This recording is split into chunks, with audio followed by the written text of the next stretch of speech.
Hey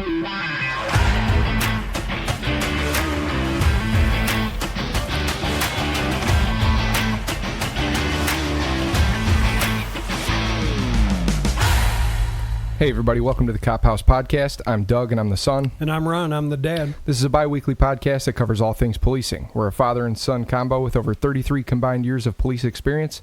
Our show will tackle anything and everything you could possibly think of regarding the great policing profession. Nothing's off limits. Welcome to episode 4 of the Cop House Podcast. We are 2 generations, 1 great calling. And this is a milestone for us because it is the first time that we have a guest. It is a historic day.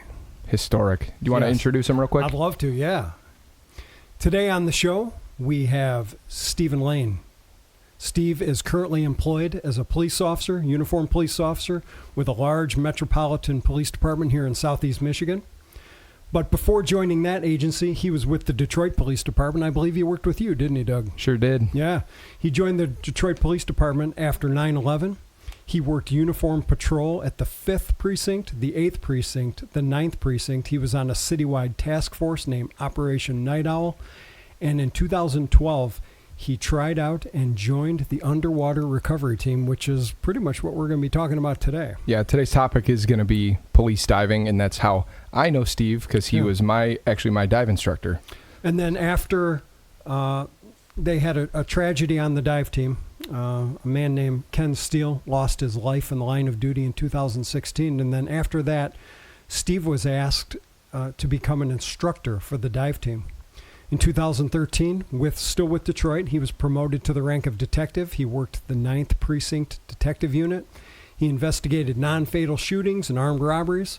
And in 2018, he was asked to join a sexual assault task force. He worked with the local prosecutor's office where he investigated cold case sexual assaults. That'd be an interesting topic for a future show, Doug. And we'll have to have him back another time. He finished his career with Detroit Police Department, and he retired last year. Steve, welcome. Welcome to the Cop House Podcast. Thanks. Great to be here. Yeah, we are so excited to have you here. Doug, you set this up and got him on the show. That's great. Sure did. Appreciate it. Steve, why don't we jump right into it, if we can. How did you become interested in diving? Not necessarily police or public safety diving. We'll get into that. But how did you get interested in diving in general? It was the next great adventure. Just being able to breathe underwater. I think it'd be fantastic, and all the treasures of the sea and Davy Jones' locker down there, and being able to see it. And it was just another adventure, and I thought that would be fantastic. And it actually has really been part of my career. Did you get interested in diving before becoming a cop, or during, or how did that play out? Right around the same time. Okay. I'm adrenaline junkie all around, so things just kind of all happen all at once. Okay, great. I did a little research prior to you coming on the show, and Doug, please jump in anytime here. I know you and Steve have a work history together, so I did a little bit of research before you came on the show, Steve, and there appears to be a slight difference between what we might call, or what the public might call, police diving and public safety diving. Could you speak to that a little bit and maybe talk about what you might consider yourself to be? Public safety diving is a certification. It's a public safety diver certification. It basically says you can do this and this, and there are some smaller departments or smaller cities, counties, states, whatever it may be, that they may utilize civilians to do dive work, but that's a certification. As far as like a police diver, we are really, we're still police officers, still uniform, whatever, wherever we may work, but we are going to get in and get the evidence. We're going to do the body recoveries, things like that. Whereas, we are still public safety divers, but that term is more of a certification than a overall what we do. I see. So if a firefighter, for example, was a public safety diver, yes, I'm going to go out on a limb here and say that the firefighter probably isn't going down to recover a gun or a knife just because you would want that in the hands of a sworn licensed police officer. Is that correct? Or yeah, not? and they may get certified to handle evidence like that. But for the most part, it's going to be the police divers, even though there are some departments that utilize fire departments for their underwater recovery team. Yeah, like at my department, there's firefighters that are on our dive team from different departments within the county. Doug, would your dive team where you work Currently, yeah, in your semi-rural police sheriff's office, would you be considered a public safety dive team, or am I making too much out of this whole public safety police? I don't, maybe a little bit. So I guess you would call it more of a public safety dive team, because we do have different jurisdictions and firefighters and a couple civilians that are on the team. But to my knowledge, I don't think anybody on my team has that public safety diver certification that Steve was just talking about. I see. But we do have firefighters that are on our team. Okay. Are there certain organizations that oversee like this type of diving, this type of police diving, where you get these credentials to say I'm this or I'm that? Yeah, like I'm certified to teach through PADI, which is the Professional Association of Dive Instructors. Okay. PADI. Okay. There is now different organizations that do dive certifications. Most of them are going to have a public safety diver course because it's money, and organizations like money. So if they can say, hey, this one's certified for this, then they're going to have that. Okay. Do you have that public safety diver cert? I don't. Oh, okay. Okay. Out of all of them that I have, I don't have that one. So, like, just to kind of clarify for anybody listening, that's not a certification that, like, you have to do, like, police diving work. Correct. It's just a certification that you can obtain if you so desire. Correct. Okay. So, just so our audience knows, and again, thank you to our faithful listeners. We appreciate you listening to the Cop House podcast. But just so our audience knows, Doug and Steve worked together on the Detroit Police Department. They both dove together. Steve trained me. Steve trained you, yeah. Yes. So that's why he's such a good diver. So, Steve, when you first expressed an interest in becoming a diver with the Detroit Police Department, did you come with any certifications or any training already? I was an open water diver certification. Can you speak to that a little bit? Open water diver it's a civilian. It's anybody can get it. You can go to your local dive shop and get open water diver certified. Okay. So I started off with that and started diving, and I was lucky enough where I got certified. They do a lot of river diving up in like Marine City, a local around here. And so right after I got certified, I started diving rivers right away. So diving in the Detroit River was just a natural for me. Okay. So I came with just experience of river diving and, fairly fearless. Okay. All right. Great. You both have dove the Detroit River numerous times. Mm-hmm. Correct. I'd love to hear both of you chime in. I mean, I've been on the Detroit River in a boat where I kind of tend to stay. I like to stay in the boat, but I've been on the Detroit River a few times in a boat. I'd love to hear you both chime in a little bit about your experiences going down into the Detroit River. The way I describe going into the Detroit River is how Steve told me to describe going into the Detroit River. So I don't know if you want to say that. No, go ahead. It is the best, worst diving you can do. Yep. It's dark. There's a current. There's debris. There's zero visibility. Half the time you're diving by braille. You're literally just feeling with your hands. Okay. And sometimes the visibility is so bad, it's just easier to close your eyes because it becomes almost a distraction trying to see something that you can't see. Okay. It's an interesting one.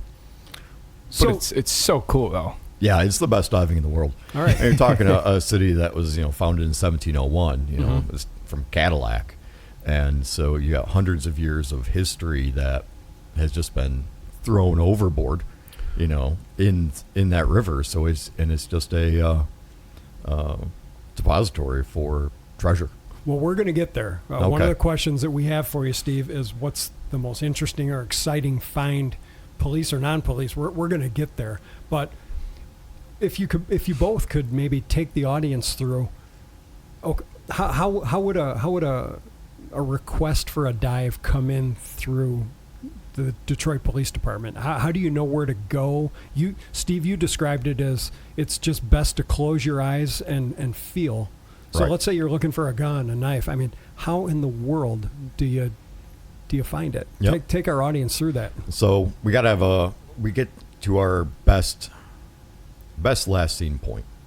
Whether it be witnesses, we'll have somebody, throw a rock, like, hey, you saw him throw something, take this rock and throw it to where you think it was. So we at least have a last scene point. To try to recreate an approximate area? Correct. Okay.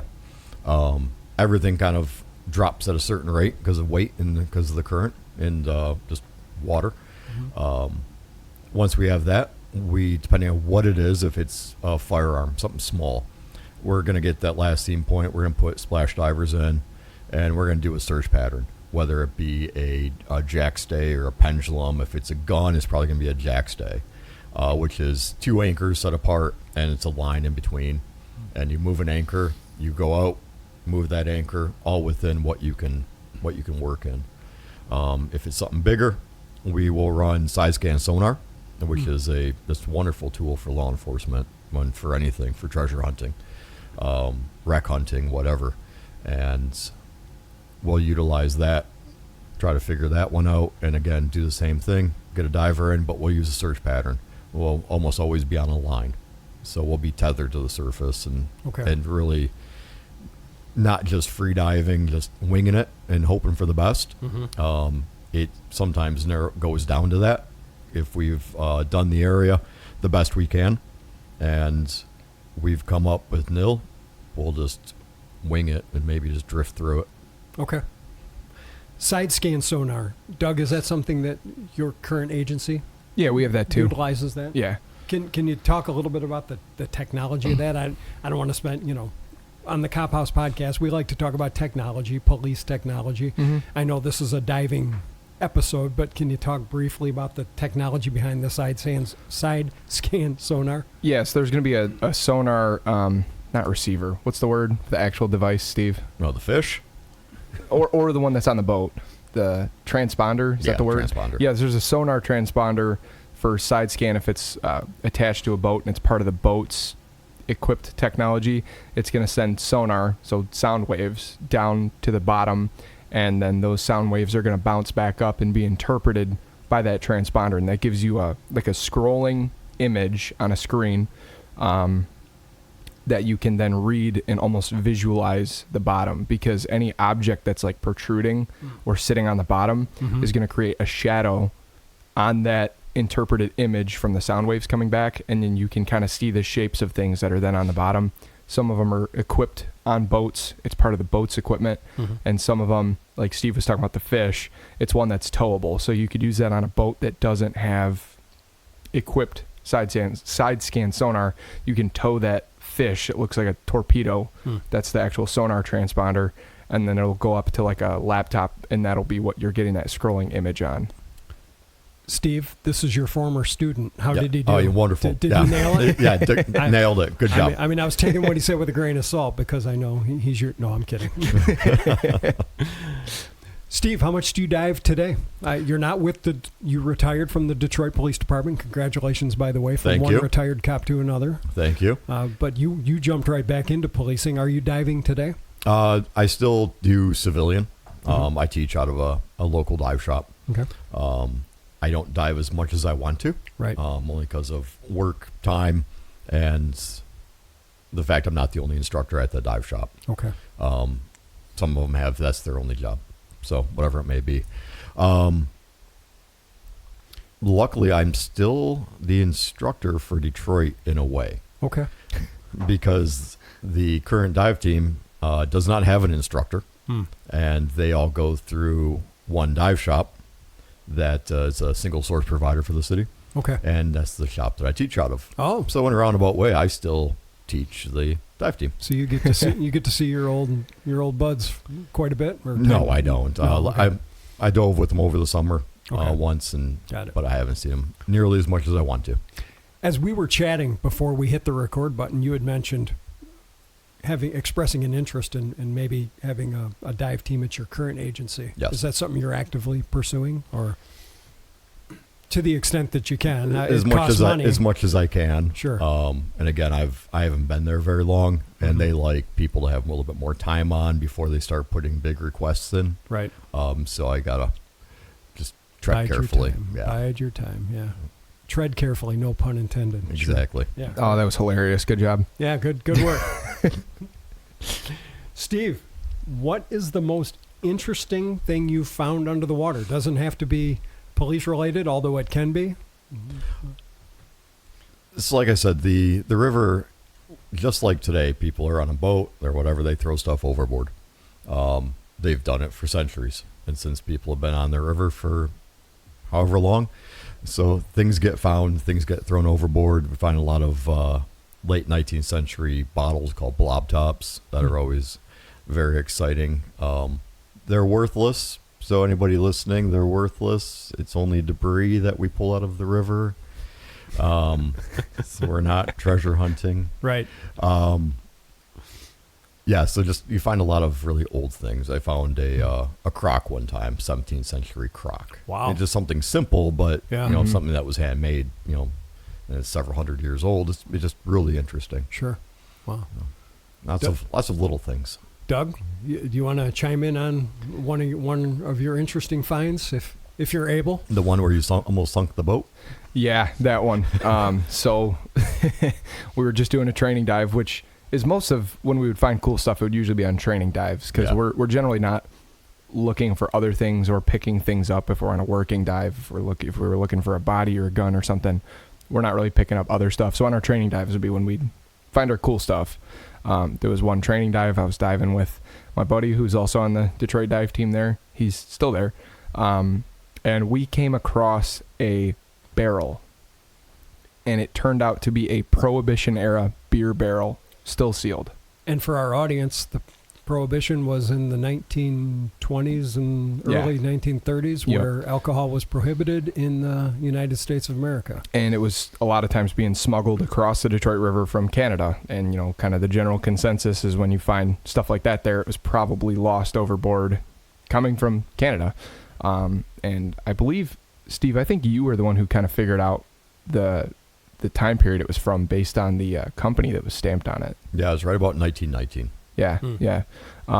So yeah, we brought that up. That was a really cool find. We, as Steve alluded to, we almost sank one of the boats bringing it up because we had one of the really small boats, one of the little whalers. Yeah, center console, nice and narrow. Yeah, yeah. And so we brought it up, and it was real heavy, so we're holding it like just under the surface, both holding on to it.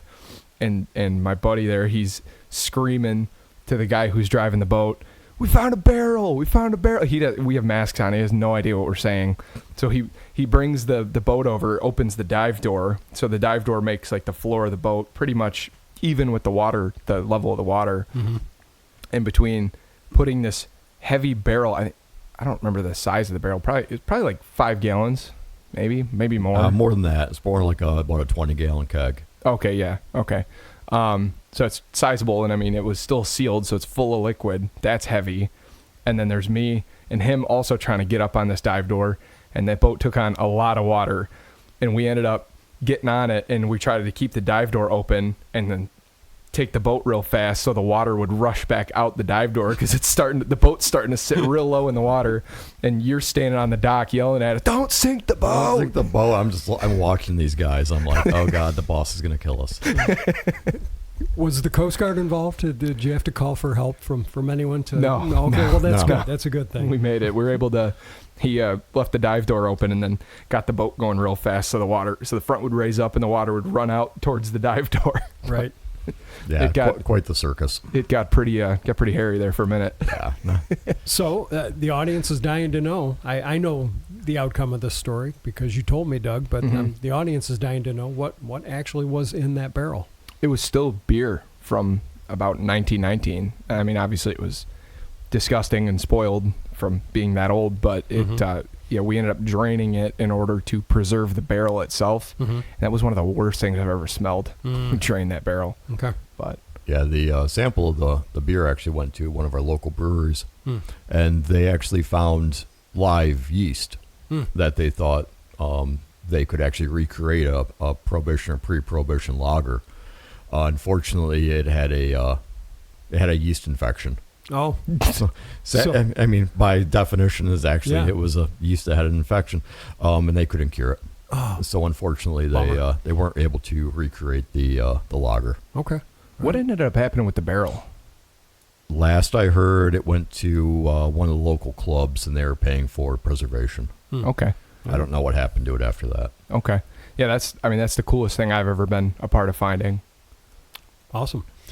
Well, our audience knows that Doug and I, we strive to have a family-friendly show here. But at the end of the day, this is a show about police topics. So occasionally we have to give the disclaimer. And so if you're listening to this and you got kids in the car, I'm just going to tell you this might not be the time to listen to this next segment, because Steve, I'm going to ask you and Doug perhaps to maybe talk about some of the body recovery that you've had to do. That's one of the responsibilities and functions of a police diver, yes? Yes, absolutely, and it's not the. It's almost by definition what we have to do. Right. It's part of the job. No ifs, ands, or buts about it. Sure, because for a number of reasons, I'm guessing I'm going to I was a police officer for a number of years. The body is evidence. There could be evidence within or on the body, but also the family. The family of the deceased certainly would want some closure. So that definitely sounds like one of the primary responsibilities or important responsibilities of a police diver. Do either of you want to talk about a particular case, if you're able to? Doug, up to you. You want to go first? I mean, I can talk about the Grand Prix one if you want to touch on some of the more I don't want to say standard, some of the more usual ones that might happen. Yeah, so I'll go with the usual ones. Okay. So, once we've done all the work, we have last scene point, we might have somebody in there, a possible victim. We go diving. We go in, we try to find. Mm-hmm. And one particular one was off the MacArthur Bridge, more commonly referred to as the Belle Isle Bridge.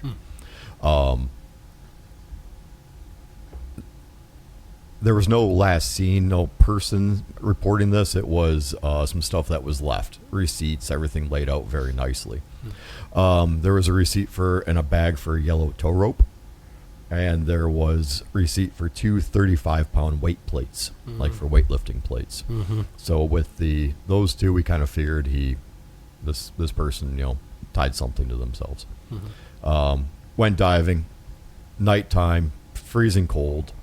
And, we ended up getting kind of a target on side scan sonar and go down right by one of the stanchions.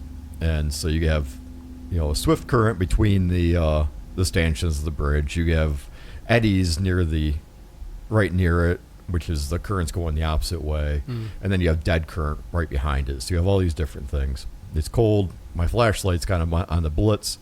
End up finding the yellow tow rope. Okay. And ended up finding the victim. Unfortunately, there was one plate still tied, and trying to lift that one. It's dead weight. Sure. Not to make light of it by any means. I know you're not. Yeah. But yeah, that was a difficult one. Were you down there with a partner to Nope. help you? Okay, so you're down there by yourself. You're not only lifting the body, but this plate as well. And we're on a line, so we're on a hard line. And that's where our comms are. So we're talking to the surface. It's an open line. Mm-hmm. And so I'm like, yep, pull me up. Yep, man, I'm inflating. I'm like, yeah. So send one person in. So they sent one person off the boat right at the surface just to help get the victim onto the boat with all that weight, because our homicide section doesn't like us cutting ropes or cutting knots if we don't have to, because they want to use that as investigative purposes. Sure. What does that look like then? And both of you feel free to chime in on that. What does that look like? Obviously, the dive unit makes the recovery. Is there a homicide detective on the boat, on standby? Do you call him or her out later? What does that look like? They get called out after we do the recovery. Okay. I see. I'm guessing visibility down there was absolutely zero. It was almost zero. Yeah, like I said, the only thing I ended up finding the yellow tow rope. I see. And luckily it was bright yellow. Okay.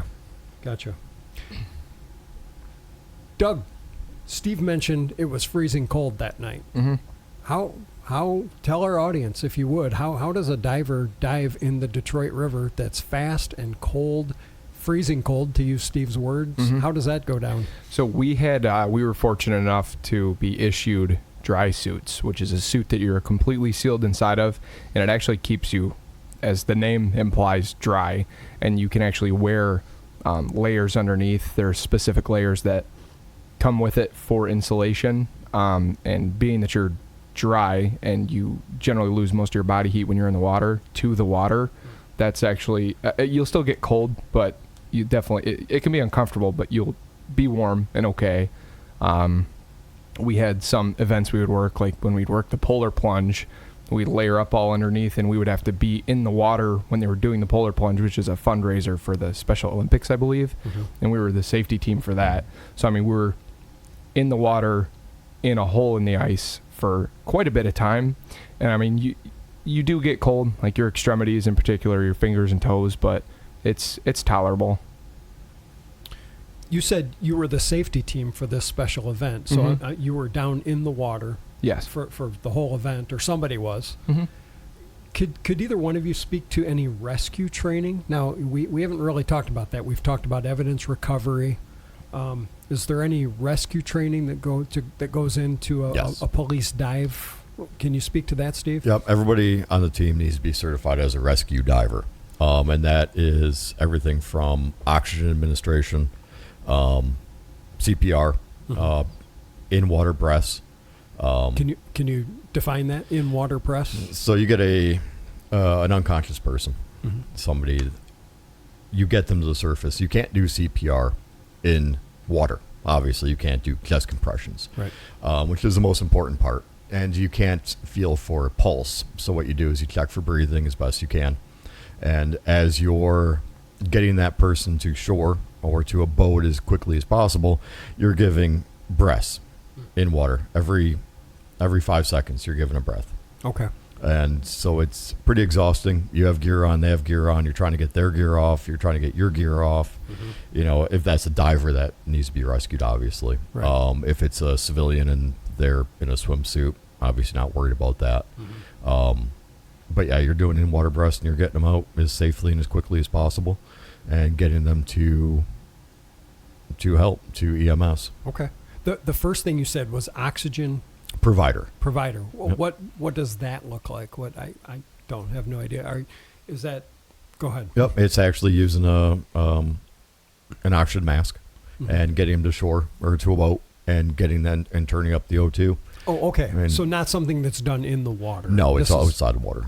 Gotcha. Okay. What other training, if any, is involved for a police diver for rescue purposes? That's about it. You're going, you know, Okay. it's the basics of it. You're doing, you know, getting if as a police diver with other divers, with your partners, you got to make sure that you're always, you know, watching each other, Mm-hmm. getting anybody to the surface safely, not too fast, because diving is, Mm. you know, you can't come up too fast. That's all it is. Mm-hmm. And just, you know, taking care of the best. And Can you speak briefly to why? And I know there's a whole science behind it that I don't understand because I'm not very smart. But can you speak briefly to why can't you come up too fast? nitrogen. It's under pressure because water has pressure, and as you're diving, your body actually compresses, and it pushes nitrogen into your tissues. If you come up slowly, it's kind of like shaking up a Coke bottle. Mm-hmm. And if you open that bottle really, really slow, it hisses. Mhm. It comes out really easy. You crack that open really fast and everything comes out of bubbles and it sprays out. The Okay. same thing happens in your body. Mm. If you come up too fast, it's like opening that Coke bottle really fast. Oh, and good that analogy. nitrogen comes out of solution and turns into bubbles, which gets into your body tissues, and it can cause a lot of damage. Okay. Doug, where you're currently employed, obviously you have firefighters on your dive team. Yep. I assume you all have been trained in, well, you probably had your training from Steve here, but... Yeah, my training was all from Steve. Right. I had my certifications when I joined my current dive team. But when your dive team currently gets together and to train, is there a rescue element to that training as well? Yeah, I mean,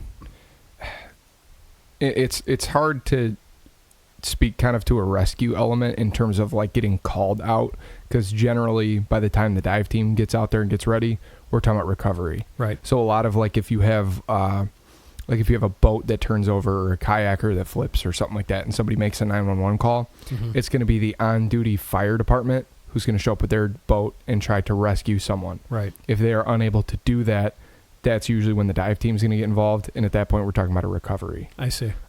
Because so much time has passed. Yeah, because we'll get called out in the middle of the night.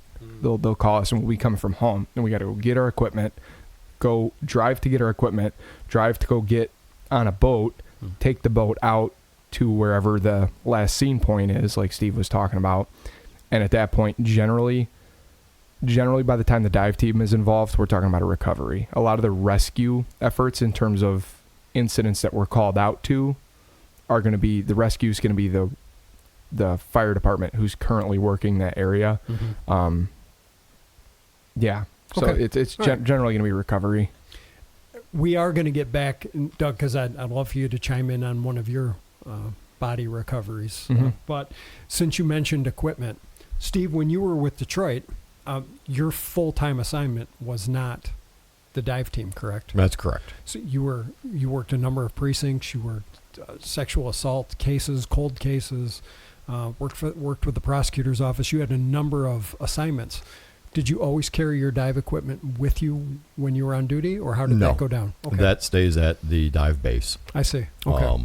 And so when we're called, we get to the base, we load up, we kind of figure out what we have and what we're going to do, whether we're going there by vehicle or by boat. Okay. It's going to depend on what it is.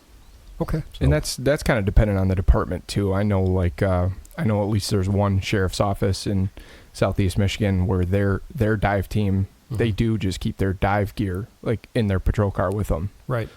So my department works more similar to how Detroit was, where all your dive gear is with all the other dive gear at whatever base you're using or department facility, and you're going to be responding from there. I wonder if, I'm going to speculate here, I wonder if that has to do with the number of calls that would come out in the Detroit River.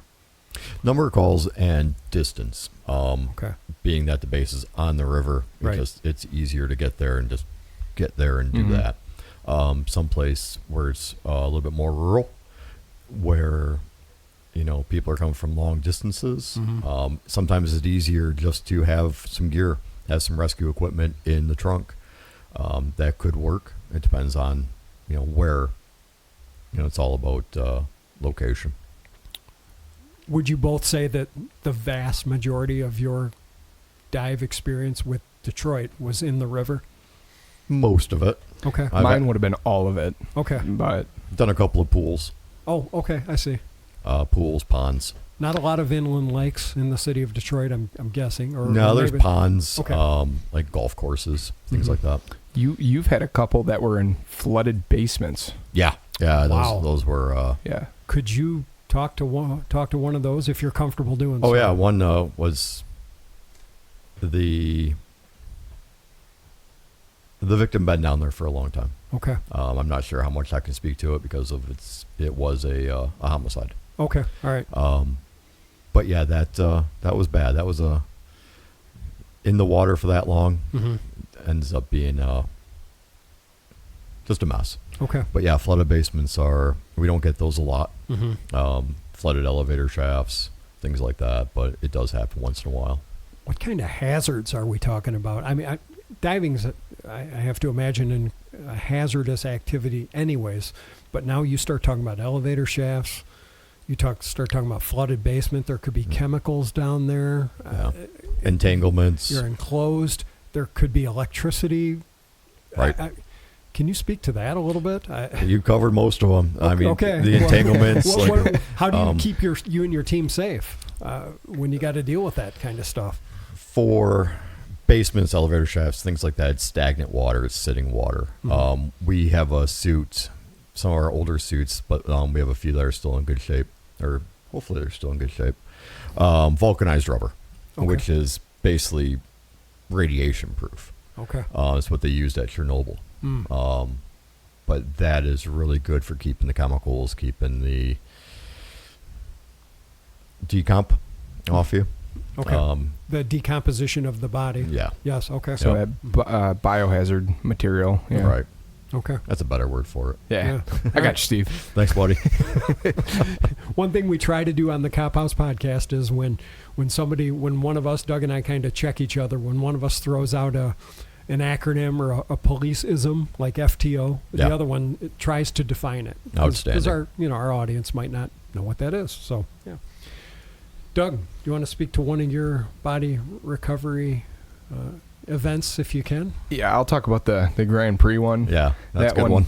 That one is, it's not humorous that someone lost their life, but the circumstances around our involvement is kind of funny. So we were actually working a special event. We were working the Detroit Belle Isle Grand Prix, which is the race that goes on Belle Isle every year. And they had us standing by because there was a part of the track, and Steve, you could probably describe this a little better than me, but there's part of the track where it's possible for a car to go in the water. Yeah, it's a straightaway where the speeds that they hit, the engineers say that they could actually go in the water. Yeah, so we go there, and in the week leading up to the Grand Prix, they teach us how to get a driver out of a car if, there was to be a car that goes in the water, and then basically we keep people at least partially suited up and just on standby while this race is going on. Anyways, so we were working for that. So we were already on the boat working this Grand Prix detail, just sitting on the boat. And I believe somebody heard on the radio that someone called and said that there was a body in the water floating past. What park is that? It was down by the Roberts Riverwalk Hotel. Okay. It would be just east of Shane Park. Okay, Shane Park. Now called the Aretha Franklin. Okay. Yeah, so there was a call. Somebody heard it on the radio that there was a body that was in the water and floating past this park.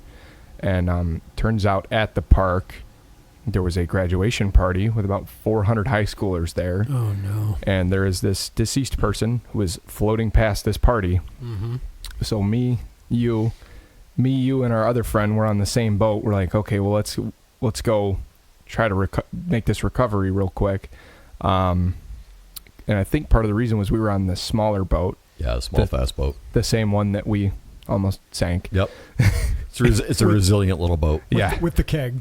Yeah. Okay. Yeah, that one. The barrel. Yeah. And it was pretty close to the shore, and it gets pretty rocky over there. I think that was why we got in close, because we had the more maneuverable boat. Right, because our bigger boat actually did show up. Yeah. But they couldn't get as close. Yeah. So we go in there, we see it. It's floating past this party of 400 high schoolers, and we're trying to get it in the boat. And this is kind of the part that's a little funny on our end of it. Again, not funny that someone lost their life, but right, some of the circumstances regarding our involvement are kind of funny. So our friend is trying to grab this body and pull it up through that dive door that I talked about, where you can open the door and it makes the deck of the boat basically even with the water. Okay.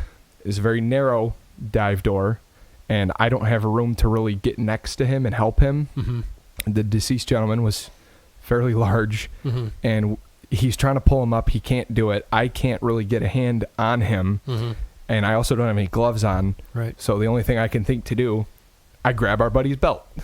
So now he's holding on to this guy. We're in the current. Yeah. The boat is kind of getting a little close to the rocks, and this group of 400 high schoolers there, and I'm like, I guess I'll just grab his belt. So there's video footage somewhere. Somebody took cell phone footage from this party, and all you can see is our friend head down through the dive door, mm-hmm. me standing behind him with my hand down the back of his pants, and the boat just trying to stay away from the rocks, and it just looks like an absolute circus. Oh my goodness. So we end up, and I remember I'm like, I don't have any gloves. Are there any gloves here? Steve's just like, just grab him. Just grab him. So I'm like, and I don't want to grab this deceased guy because Sure. if I don't know if he's in a state of decomposition or if there's going to be evidence or anything. So I'm like, Right. So I grabbed the guy's shirt. I'm trying not to touch him as much as possible. We eventually got him Yes. onto the boat, but it's the funny part is that video where you can see the boat kind of spinning slowly. Yep. And our buddy with his head down in the dive door, me with my hand down the back of his pants, trying to keep him from falling over.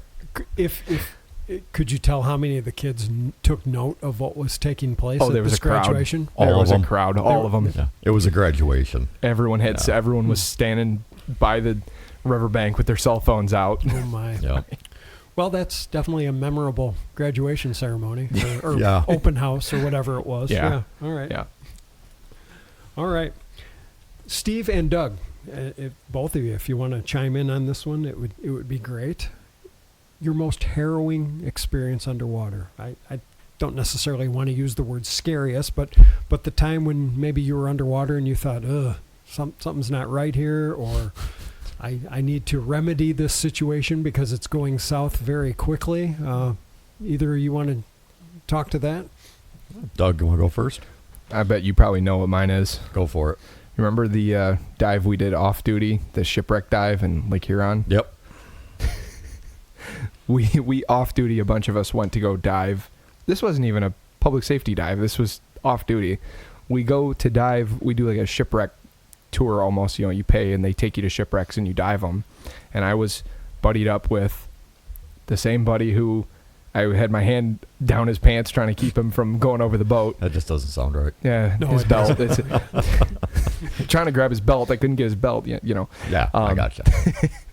So I was actually partnered up with him. We were buddied up for this dive, and he had this like fancy underwater camera he was trying to play with. So we're on the shipwreck dive. We're at probably 100, 105 feet or so. I don't remember which wreck it was, and he kind of keeps going up a little bit and back down a little bit, playing around with his camera. And at one point he goes up and I don't see him anymore.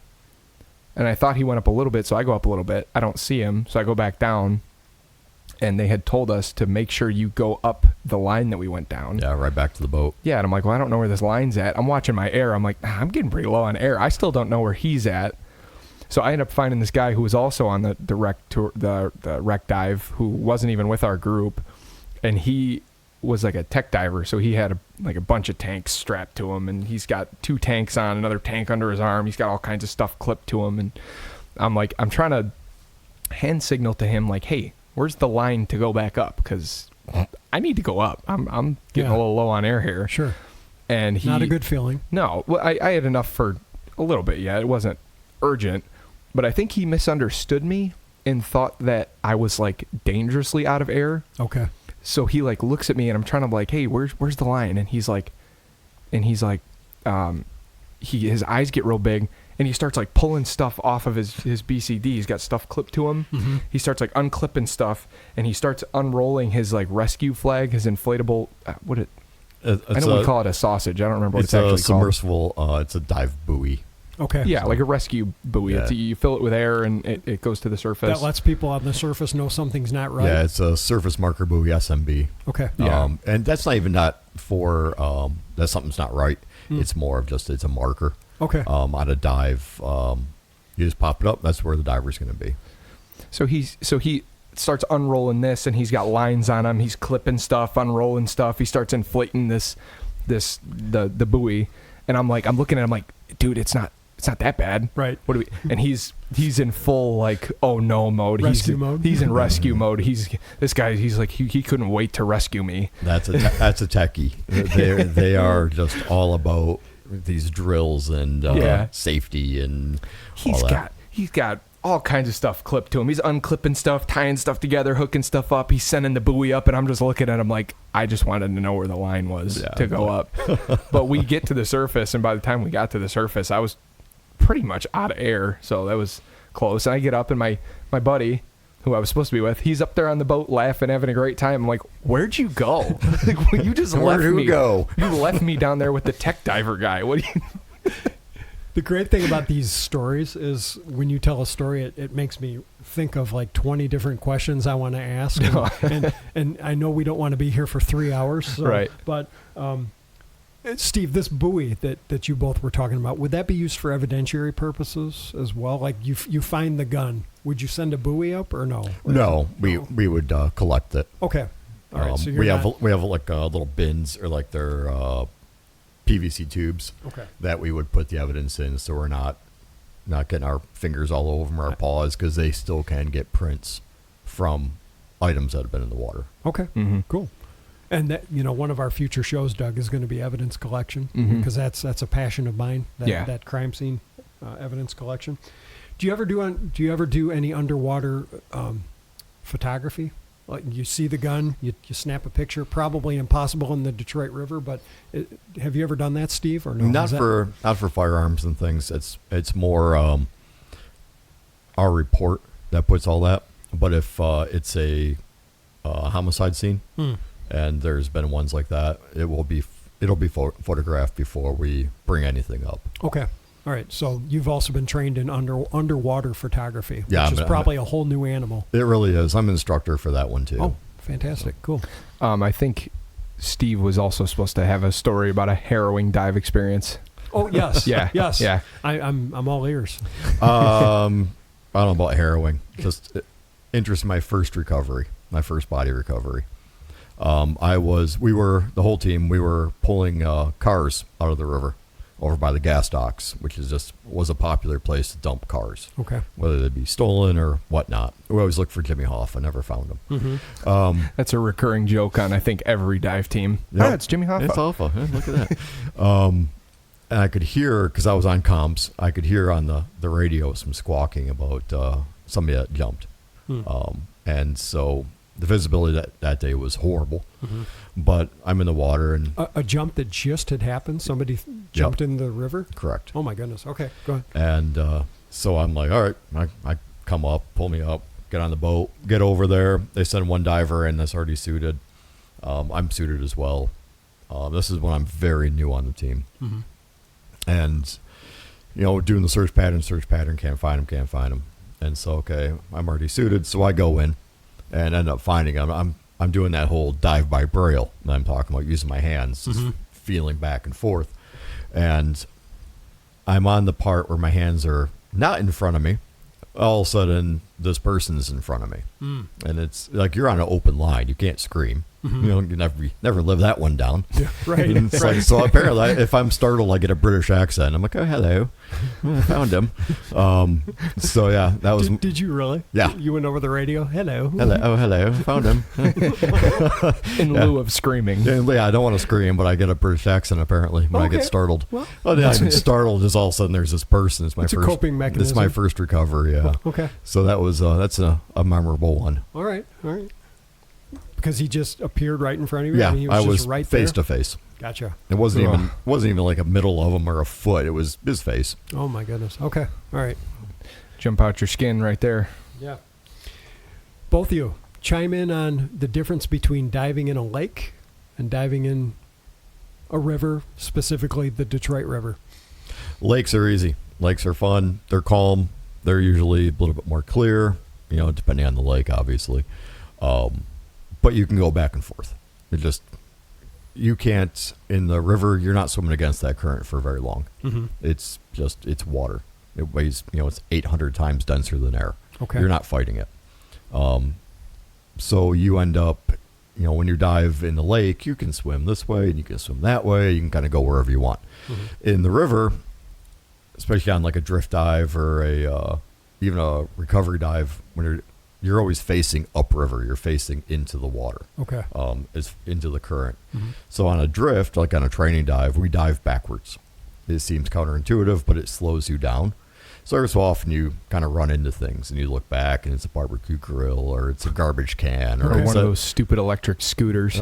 Stupid scooters, or it's a boat. Are there a lot of those in the Detroit River, Doug? Yeah. Okay. All right. Yeah, that night dive we did a couple years ago. We pulled 13 or 14 out just in that one night. Wow. Sounds right. Yeah, it was a lot of scooters. People just throw them in. Okay.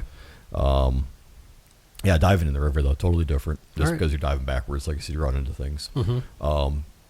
I know of at least one occurrence that it was somebody ran into something and turned around with his body. Okay. That on a training dive. Mm-hmm.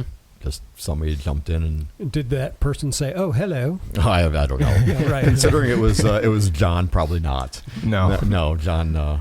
He was something else. Doug, did he Yeah. hit them all? The difference between lakes and rivers? I would say so. Yeah. The one thing that is nicer about the river though is if you stir up the bottom, and if it's on a day when you do have some visibility, and if you stir up the bottom, and you kick up a bunch of silt and mud and stuff, in a lake, if you do that, you're just toast. You will not see anything for the rest of your dive. Okay. Unless you leave the area. In the river, especially the Detroit River with a pretty fast current, if you do that, you just sit tight, wait a couple seconds, and the current will push all that stirred up silt away, and then you can see again. Okay. Another reason we dive backwards is because that silt's getting pushed behind us. Yeah. So we always have a better view. Okay. Very cool. River diving's more fun, Yeah. I think. Best diving in the world. Best worst diving All right. in the world. Yes. Best worst diving. I think that's the quote of the episode. Best worst diving. Yeah. I only have one more question. Doug, I don't know if you have any other questions or comments for Steve. I only have one more. And before we wrap this episode up, this has been so cool and informative for me who knows nothing about diving. You good? I might think of something in a minute, but if you want to go first. Well, Steve, I guess, as we think about wrapping the episode up, do you have any advice for the young cop who might say, yeah, I want to be a police diver, public safety diver someday? Obviously, I'm making a big deal of the whole police public safety thing, but somebody who might want to be a police diver, any advice? Oh, do it. I should have done it years before I did, because I was certified many, many years before I joined the dive team. I should have done it earlier. It's great training. It's a lot of fun. Just know that, as far as police, unfortunately, we see victims. We see dead people all the time. And on the road, you go up, you look at them, they're dead. In the river, you better know that you got to grab a hold of them. On a recovery, you're getting face to face, up close and personal with them. Right. You just got to be comfortable with that. And it's not for everybody, but if you have an inkling to do it, because you'll never regret it. A person who might struggle with confined spaces or claustrophobia? Probably not the best. Not for them? Probably not the best, no. Okay. Yeah, so Dad, that kind of puts you out of the pool there. You've been on me to go get certified in diving, and Just recreational diving. I know Right. a pretty good instructor. Oh, yes. I also know a very good instructor. I do know too. Yes.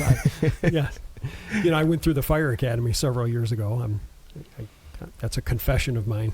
And when we had to put on the SCBA gear and crawl through the room with the furniture and the wires on top of us with a blacked out face shield, I nearly freaked out. So I'm not sure diving is my cup of tea. Recreational, we're not going to do that to you. Oh, well, good. Yeah, we're not gonna black out your mask and have you undo a knot and untie yourself or figure something out. Don't worry about that. Okay, cool. Good.